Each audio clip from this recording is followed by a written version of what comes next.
নমস্কাৰ পোনপ্ৰথমতে অসমবাসী ৰাইজলৈ মোৰ ফালৰ পৰা পলমকৈ হ'লেও ৰঙালী বিহুৰ হিয়া ভৰা শুভেচ্ছা আৰু ওলগ যাচিছোঁ। সকলোৰে বছৰটো ভালে কুশলে যাওক তাৰে কামনা কৰিছোঁ। যিহেতুকে আপোনালোকে সকলোৱে জানে যে বৰ্তমান আমি শিলচৰত আছোঁ। শিলচৰত থকাৰ কাৰণে খুব স্পেচিয়েলভাৱে বিহুটো নহ'লেও আমি ধৰি লওক অসমীয়া সংস্কৃতিটো বজাই ৰাখিবলৈ চেষ্টা কৰিছোঁ। সেইকাৰণে অকণমান লাড়ু অলপ বনাওঁ। আজি আপোনালোকলৈ অকণমান ভিডিঅ' তাৰে লৈ আহিছোঁ। শেষলৈকে চাব ভিডিঅ'টো পাছলৈ।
যিহেতুকে আমি ইয়াত দুজন অকলে থাকোঁ, মই নাৰিকলখিনি খুব ধুনীয়াকৈ এনেকৈ ৰুকি লৈছোঁ আৰু অকণমান ভাপত দিয়া পিঠা বুলি কয়, ভাপত দিয়া পিঠা বনাম। তাৰ কাৰণে এই নাৰিকলৰ যিখিনি তলৰ অৱশিষ্ট অংশখিনি থাকে, যিখিনি তলৰ থাকে সেইখিনি এনেকৈ ৰুকি লৈছোঁ আৰু এইটো লাড়ুৰ কাৰণে ৰুকি লৈছোঁ।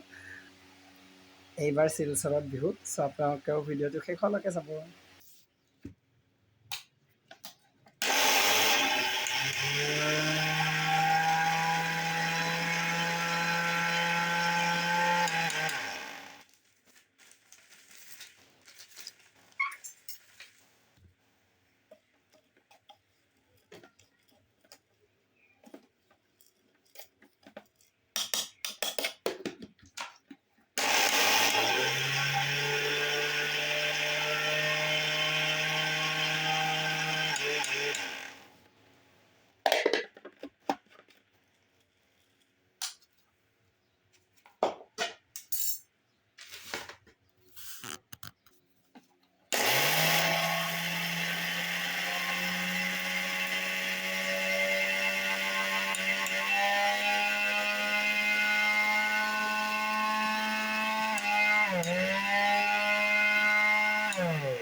ঘৰত আগে পিছে যদিও সেনেকৈ পিঠা বনাইছোঁ, কিন্তু অকলে নহয় আৰু মাৰ লগত থাকে বা বৰমাৰ লগত গ'লে বৰমাৰ লগত থাকে, দেখাই দিয়ে।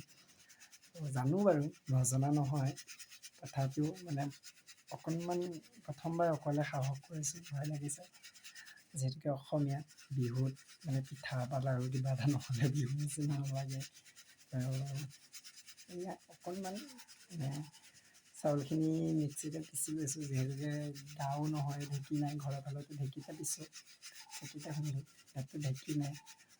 চ' এইটো মিক্সিতে পিচি লৈছোঁ খুব ধুনীয়াকৈ। আৰু দেখাইছোঁ বাৰু গুড়াখিনি খুব ধুনীয়াকৈ হৈছে বাৰু। যদি ভাল পায় ভিডিঅ'টো শেষলৈকে চাব দেই। আৰু এতিয়া নাৰিকল লাড়ু বনাবৰ কাৰণে মই এয়া নাৰিকলখিনি লৈ লৈছোঁ।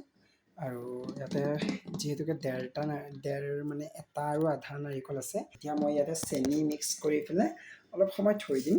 তো আপোনালোকে চেনিটো পৰিমাণ অনুসৰি দিব পাৰে। মোৰ এটা আৰু আধা নাৰিকল, চ' মই ইয়াতে 2 কাপ চেনি দিম। আৰু মই ইয়াতে খুব মানে একেবাৰে সম্পূৰ্ণ 2 কাপ নহয়, 2 কাপ হ'বলৈ অকণমান বাকী থকাকৈ দিছোঁ। আৰু মই এতিয়া খুব ধুনীয়াকৈ এইখিনি সানি ল'ম। মই খুব ধুনীয়াকৈ সানি ল'ম। মানে চেনিখিনি একেবাৰে ধুনীয়াকৈ মিক্স কৰি ল'ম। মিক্স কৰোঁতে এটা বস্তু সদায় মনত ৰাখিব যে মিক্স কৰোঁতে যাতে একদম হেৰি কৰি নিদিয়ে হাতেৰে, খালি আপোনালোকে চেনিটো মানে যাতে নাৰিকল আৰু চেনিটো মিক্স হৈ যায়, সেইকাৰণেহে অকণমান এনেই হালকাটো সানি থ'ব লাগে। মানে হেৰি কৰি সানি থ'ব নালাগে। নাৰিকল আৰু চেনিটো একেলগে মিক্স হ'বৰ কাৰণে মাত্ৰ যাতে ভালকৈ নাৰিকলত চেনিটো লাগি যায়, সেইকাৰণে আমি ধুনীয়াকৈ এনেকৈ অলপমান উঠাই তলৰখিনি ওপৰখিনি তল কৰি এনেকৈ অলপমান ধুনীয়াকৈ সানি থৈ দিম। আৰু নাৰিকলখিনি অকণমান এনেকৈ বহলাই দিম। এনেকৈ ধুনীয়াকৈ আমি বহলাই দিম। দি পেলাই এইটো আমি এতিয়া প্ৰায় 20-15 মিনিটৰ কাৰণে এইটো আমি থৈ দিম।